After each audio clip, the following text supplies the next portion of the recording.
역대하 3장. 솔로몬은 예루살렘 모리아 산에 주님의 성전을 짓기 시작하였다.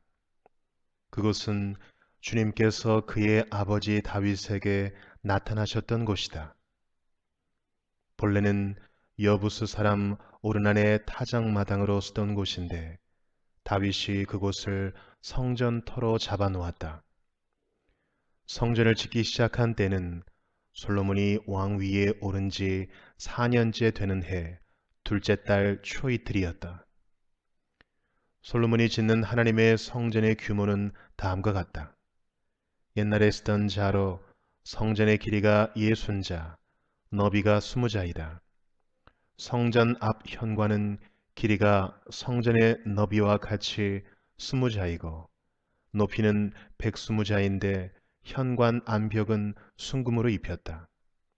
솔로몬은 또 본당 안벽에 잣나무 판자를 대고 순금을 입히고 그 위에 종려나무 가지와 사슬 모양을 새겼다. 그는 보석으로 성전을 꾸며서 화려하게 하였는데 그 금은 바로와임에서 들여온 금이다. 그는 성전 안의 들보와 문지방과 벽과 문짝에 금박을 입히고 벽에는 그룹들을 아로새겼다. 그는 또 지성소를 지었다. 그 길이는 성전의 너비와 같이 20자이고 너비도 20자이다. 600달란트의 순금 금박을 내부에 입혔다. 못의 무게만 하여도 금 50세겔이 나갔다. 다락에 있는 방들도 금으로 입혔다. 그는 지성소 안에 2개의 그룹 형상을 만들어 놓고 금으로 입혔다. 두 그룹이 날개를 편 길이를 서로 연결시키면 20자이다.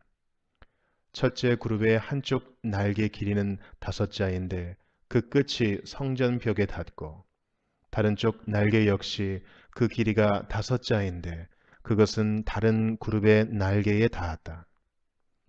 둘째 그룹의 한쪽 날개 길이 역시 5자인데 그 끝이 성전 벽에 닿고 다른 쪽 날개 역시 그 길이가 5자인데 그것은 첫 번째 그룹의 날개에 닿았다. 이 그룹들이 날개를 편 길이를 서로 연결시키면 20자이다.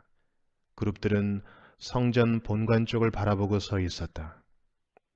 그는 또 청색 실과 자주색 실과 홍색 실과 가는 배로 휘장을 짜고 그 위에 그룹들의 모양을 수놓았다. 성전 앞에는 높이 35자짜리 기둥들을 세우고 그것들의 꼭대기에는 5자 높이의 기둥머리를 얹었다. 그는 또 목걸이 모양의 사슬을 만들어서 두 기둥머리에 두르고 석류 모양 100개를 만들어서 그 사슬에 달았다. 이렇게 그는 성전 본관 앞에 두 기둥을 세웠는데 하나는 오른쪽에 다른 하나는 왼쪽에 세웠다. 오른쪽에 세운 것은 야긴이라고 부르고 왼쪽에 세운 것은 보아스라고 불렀다. 역대하 4장. 솔로몬이 노스로 제단을 만들었는데 그 길이가 20자이고 너비가 20자이고 높이가 10자이다. 그 다음에 후람은 또 노쇠를 부어서 바다 모양 물통을 만들었는데 그 바다 모양 물통은 그 지름이 10자, 높이가 5자, 둘레가 30자이고 둥근 모양을 한 물통이었다. 그 가장자리 아래로는 돌아가면서 노쇠로 만든 황소 모양이 있는데 이것들은 노쇠로 바다 모양 물통을 만들 때에 두 줄로 부어서 만든 것이다. 또한 12마리의 노쇠의 황소가 바다 모양 물통을 떠받치고 있는데 3마리는 북쪽을 바라보고 3마리는 서쪽을 바라보고 3마리는 남쪽을 바라보고 3마리는 동쪽을 바라보고 서 있는데 등으로 바다 모형을 떠받치고 있었다. 황소는 모두 엉덩이를 안쪽으로 향하고 있었다. 그 노쇠로 된 바다 모양 물통의 두께는 손 너비만 하였다. 그 테두리는 나리꽃 봉오리 모양으로 잔의 테두리처럼 둥글게 만들었다. 그 용량은 물을 3,000말 정도 담을 수 있는 것이었다. 솔로몬은 또 씻을 물을 담는 대야 10개를 만들어서 5은 오른쪽에 두고 5은 왼쪽에 두어 번제물을 씻는 데에 사용하게 하였다. 그러나 바다 모양 물통에 담긴 물은 제사장들이 씻을 물이었다. 그는 또 금 등잔대 10개를 규격대로 만들어서 본당 안에 두었는데 5은 오른쪽에 5은 왼쪽에 두었다. 그는 또 상 10개를 만들어서 본당 안에 두었는데 5은 오른쪽에 5은 왼쪽에 두었다. 그는 또 금쟁반 100개를 만들었다. 그는 또 제사장의 뜰과 큰 뜰을 만들고 큰 뜰 대문에는 문짝들을 만들어서 달고 노쇠를 입혔다. 바다 모양 물통은 성전의 오른쪽 동남쪽 모퉁이에 두었다. 후람은 또 솥과 부삽과 대접을 만들었다. 이렇게 후람은 솔로몬 왕이 하나님의 성전에다가 해 놓으라고 시킨 모든 일을 마쳤다. 그가 만든 것들은 기둥과 그 두 기둥 꼭대기에 얹은 둥근 공 모양을 한 기둥머리 둘과 그 두 기둥 꼭대기에 있는 공 모양을 한 기둥머리에 씌운 그물 2개와 기둥 꼭대기에 있는 공 모양을 한 기둥머리에 씌운 각 그물에다가 2줄로 장식한 석류 400개를 만들었다. 또 그가 만든 것은 받침대와 받침대 위에 놓을 대야와 바다 모양 물통 1개와 그 바다 모양 물통 아래에 받쳐놓은 황소 모양 12개와 솥과 부삽과 고기 갈고리였다. 이런 일에 전문가인 후람이 주님의 성전에서 쓸 것으로 솔로몬에게 바친 모든 기구는 광택 나는 노쇠로 만든 것들이었다. 왕은 이 기구들을 숫곡과 스레다 사이에 있는 요단 계곡에 진흙에 부어서 만들게 하였다. 솔로몬이 이 모든 기구를 너무나 많이 만들었으므로 여기에 사용된 노쇠의 무게는 아무도 모른다. 솔로몬이 또 하나님의 성전 안에다가 둘 기구를 만들었으니 곧 금제단과 빵을 늘 차려놓는 상들과 지성소 앞에 규례대로 켜놓을 순금 등잔들과 등잔대들과 순금으로 만든 꽃장식과 등잔과 부집개와 순금으로 만든 심지 다듬는 집게와 대접과 숟가락과 불 옮기는 그릇과 성전 어귀 곧 성전의 맨 안쪽 지성소의 문짝들과 성전 본관의 문짝들이었다. 이 문짝들도 금으로 입혔다. 요한일서 3장. 아버지께서 우리에게 얼마나 큰 사랑을 베푸셨는지를 생각해 보십시오. 하나님께서 우리를 자기의 자녀라 일컬어 주셨으니 우리는 하나님의 자녀입니다. 세상이 우리를 알지 못하는 까닭은 하나님을 알지 못하기 때문입니다. 사랑하는 여러분, 이제 우리는 하나님의 자녀입니다. 앞으로 우리가 어떻게 될지는 아직 밝혀지지 않았습니다만 그리스도께서 나타나시면 우리도 그와 같이 될 것임을 압니다. 그때 우리가 그를 참모습대로 뵙게 될 것이기 때문입니다. 그에게 이런 소망을 두는 사람은 누구나 그가 깨끗하신 것과 같이 자기를 깨끗하게 합니다. 죄를 짓는 사람마다 불법을 행하는 사람입니다. 죄는 곧 불법입니다. 여러분이 아는 대로 그리스도께서는 죄를 없애려고 나타나셨습니다. 그리스도는 죄가 없는 분이십니다. 그러므로 그리스도 안에 머물러 있는 사람마다 죄를 짓지 않습니다. 죄를 짓는 사람마다 그를 보지도 못한 사람이고 알지도 못한 사람입니다. 자녀된 이 여러분, 아무에게도 미혹을 당하지 마십시오. 의를 행하는 사람은 하나님이 의로우신 것과 같이 의롭습니다. 죄를 짓는 사람은 악마에게 속해 있습니다. 악마는 처음부터 죄를 짓는 자이기 때문입니다. 하나님의 아들이 나타나신 목적은 악마의 일을 멸하시려는 것입니다. 하나님에게서 난 사람은 누구나 죄를 짓지 않습니다. 하나님의 씨가 그 사람 속에 있기 때문입니다. 그는 죄를 지을 수 없습니다. 그가 하나님에게서 났기 때문입니다. 하나님의 자녀와 악마의 자녀가 여기에서 환히 드러납니다. 곧 의를 행하지 않는 사람과 자기 형제 자매를 사랑하지 않는 사람은 누구나 하나님에게서 난 사람이 아닙니다. 여러분이 처음부터 들은 소식은 이것이니 곧 우리가 서로 사랑해야 한다는 것입니다. 우리는 가인과 같은 사람이 되지 말아야 합니다. 그는 악한 자에게 속한 사람이어서 자기 동생을 쳐 죽였습니다. 무엇 때문에 그는 동생을 쳐 죽였습니까?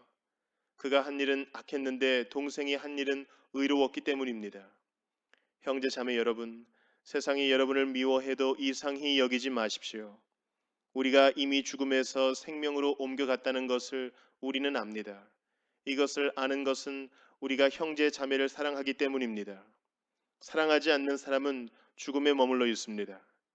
자기 형제 자매를 미워하는 사람은 누구나 살인하는 사람입니다. 살인하는 사람은 누구나 그 속에 영원한 생명이 머물러 있지 않다는 것을 여러분은 압니다. 그리스도께서 우리를 위하여 자기 목숨을 버리셨습니다. 이것으로 우리가 사랑을 알게 되었습니다. 그러므로 우리도 형제자매를 위하여 목숨을 버리는 것이 마땅합니다. 누구든지 세상 재물을 가지고 있으면서 자기 형제 자매의 궁핍함을 보고도 마음 문을 닫고 도와주지 않으면 어떻게 하나님의 사랑이 그 사람 속에 머물겠습니까? 자녀된 이 여러분, 우리는 말이나 혀로 사랑하지 말고 행동과 진실함으로 사랑합시다. 이렇게 함으로써 우리는 우리가 진리에서 났음을 알게 될 것입니다. 또 우리는 하나님 앞에서 확신을 가지게 될 것입니다. 우리가 마음의 가책을 받는다 하더라도 우리는 그러한 확신을 가지게 될 것입니다. 하나님은 우리 마음보다 크신 분이시고 또 모든 것을 알고 계시기 때문입니다.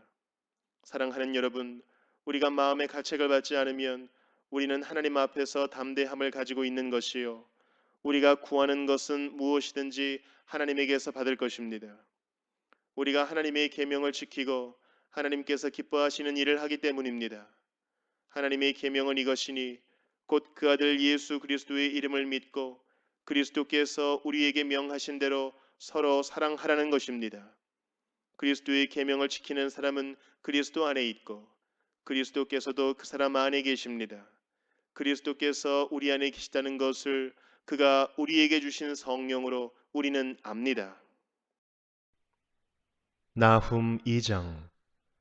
침략군이 너를 치러 올라왔다. 성을 지켜보려무나 길을 지켜보려무나 허리를 질끈 동이고 있는 힘을 다하여 막아보려무나 약탈자들이 야곱과 이스라엘을 약탈하고 포도나무 가지를 없애버렸지만 주님께서 야곱의 영광을 회복시키시며 이스라엘의 영광을 회복시키실 것이다. 적군들은 붉은 방패를 들고 자주색 군복을 입었다.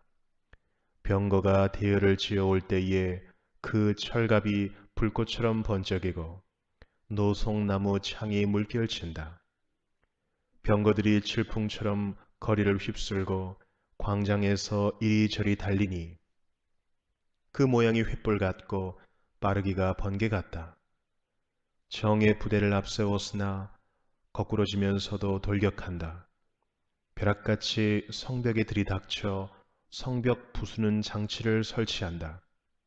마침내 강에 수문이 터지고 왕궁이 휩쓸려서 떠내려간다. 왕후가 벌거벗은 몸으로 끌려가고 시녀들이 비둘기처럼 구슬피 울면서 가슴을 치는 것은 정해진 일이다. 니느웨는 생길 때로부터 물이 가득 찬 연못처럼 주민이 가득하였으나 이제 모두 허겁지겁 달아나니 멈추어라 멈추어라 하고 소리를 치나 뒤돌아보는 사람이 없다. 은을 털어라 금을 털어라 얼마든지 쌓여 있다. 온갖 진귀한 보물이 많기도 하구나. 털리고 털려서 빈털터리가 되었다. 떨리는 가슴, 후들거리는 무릎, 끊어질 것 같이 아픈 허리, 하얗게 질린 얼굴들. 그 사자들의 굴이 어디에 있느냐? 사자들이 그 새끼들을 먹이던 곳이 어디에 있느냐? 수사자와 암사자와 새끼 사자가 겁없이 드나들던 그곳이 어디에 있느냐?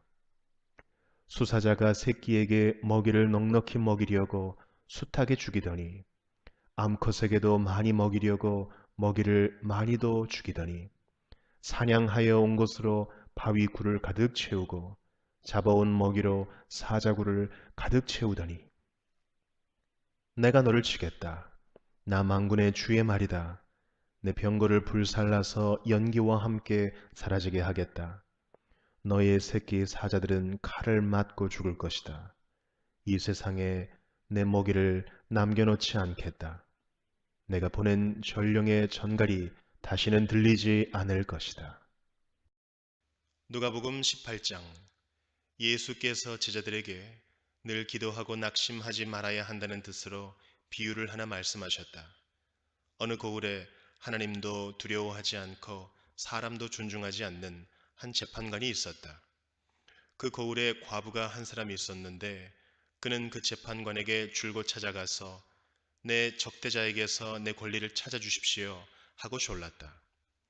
그 재판관은 한동안 들어주려고 하지 않다가 얼마 뒤에 이렇게 혼자 말하였다.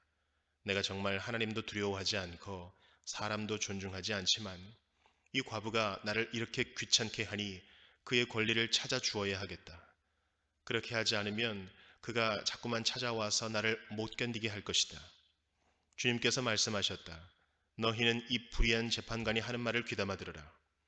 하나님께서 자기에게 밤낮으로 부르짖는 택하신 백성의 권리를 찾아주시지 않으시고 모른 채 하고 오래 그들을 내버려 두시겠느냐? 내가 너희에게 말한다. 하나님께서는 얼른 그들의 권리를 찾아주실 것이다. 그러나 인자가 올 때에 세상에서 믿음을 찾아볼 수 있겠느냐? 스스로 의롭다고 확신하고 남을 멸시하는 몇몇 사람에게 예수께서는 이 비유를 말씀하셨다. 두 사람이 기도하러 성전에 올라갔다. 한 사람은 바리새파 사람이고 다른 한 사람은 세리였다. 바리새파 사람은 서서 혼잣말로 이렇게 기도하였다. 하나님 감사합니다. 나는 남의 것을 빼앗는 자나 불의한 자나 간음하는 자와 같은 다른 사람들과 같지 않으며 더구나 이 세리와는 같지 않습니다.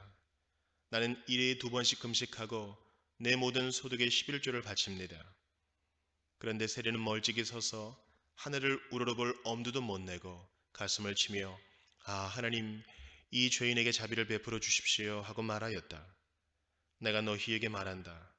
의롭다는 인정을 받고서 자기 집으로 내려간 사람은 저 바리새파 사람이 아니라 이 세리다. 누구든지 자기를 높이는 사람은 낮아지고 자기를 낮추는 사람은 높아질 것이다. 사람들이 아기들까지 예수께로 데려와서 쓰다듬어 주시기를 바랐다. 제자들이 보고서 그들을 꾸짖었다. 그러자 예수께서 아기들을 가까이에 부르시고 말씀하셨다. 어린이들이 내게로 오는 것을 허락하고 막지 말아라. 하나님의 나라는 이런 사람의 것이다. 내가 진정으로 너희에게 말한다. 누구든지 어린이와 같이 하나님의 나라를 받아들이지 않는 사람은 거기에 들어가지 못할 것이다. 어떤 지도자가 예수께 물었다. 선하신 선생님, 내가 무엇을 해야 영생을 얻겠습니까? 예수께서 그에게 말씀하셨다. 어찌하여 너는 나를 선하다고 하느냐? 하나님 한 분밖에는 선한 분이 없다. 너는 계명을 알고 있을 것이다. 간음하지 말아라. 살인하지 말아라. 도둑질을 하지 말아라. 거짓으로 증언하지 말아라. 내 부모를 공경하여라 하지 않았느냐? 그가 말하였다. 나는 이런 모든 것은 어려서부터 다 지켰습니다. 예수께서 이 말을 들으시고 그에게 말씀하셨다. 내게는 아직도 한 가지 부족한 것이 있다.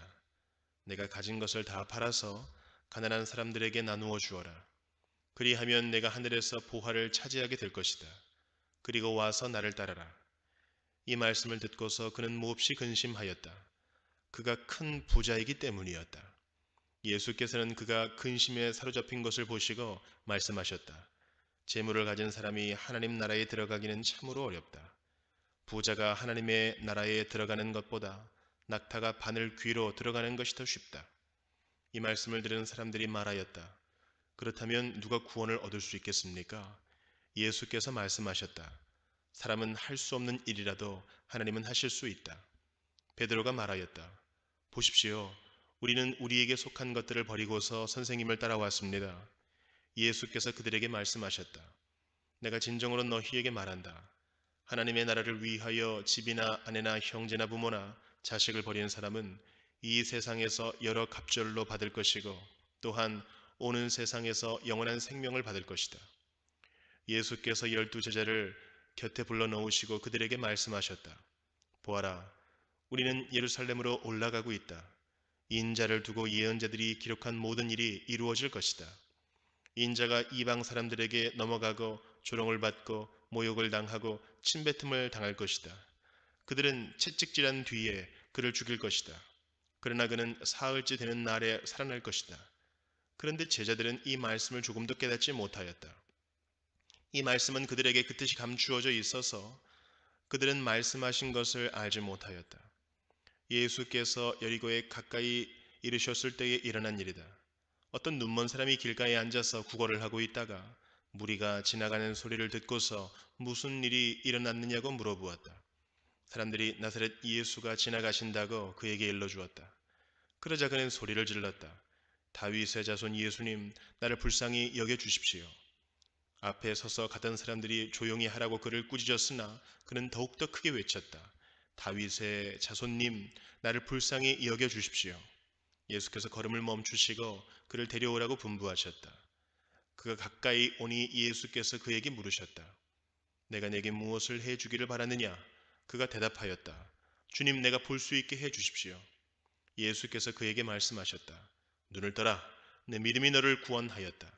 그러자 그는 곧 보게 되었고 하나님께 영광을 돌리면서 예수를 따라갔다. 사람들은 모두 이것을 보고서 하나님을 찬양하였다.